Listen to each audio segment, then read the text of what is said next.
In After Effects, as with other software, images are made up of small rectangular picture elements known as pixels. Let's zoom in just to look at some pixels here. I'll use the mouse scroll wheel to zoom in on this image. And here we can see these small squares that make up the image.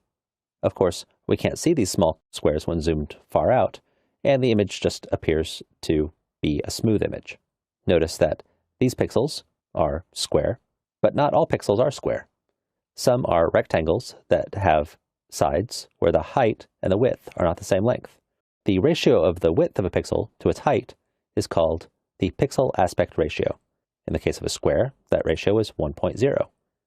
But it's possible to have pixel aspect ratio of 2.0 or 0.91 or many other numbers.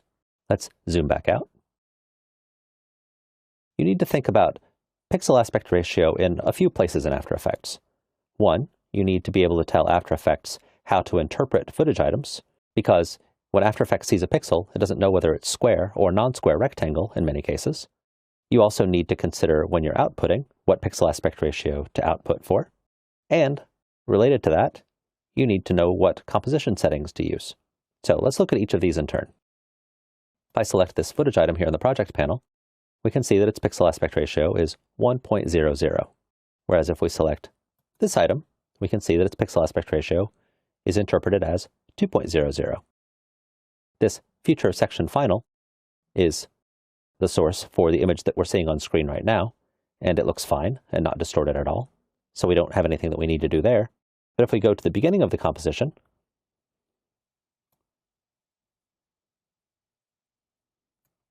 we can see that this image, which is based on this footage item, is looking distorted horizontally. It's stretched. Well, we see here that After Effects thinks that the pixel aspect ratio is 2.0, but clearly that's not right. So let's correct this. Right-click or Control-click on macOS on the footage item and go to Interpret Footage, Main, and choose Square Pixels. And there, that image doesn't look distorted at all. So I'll hit Enter, and then drag the current time indicator back and forth to really look at this image. And that looks undistorted and natural. So really, 1.0 seems to be the correct pixel aspect ratio for this footage item.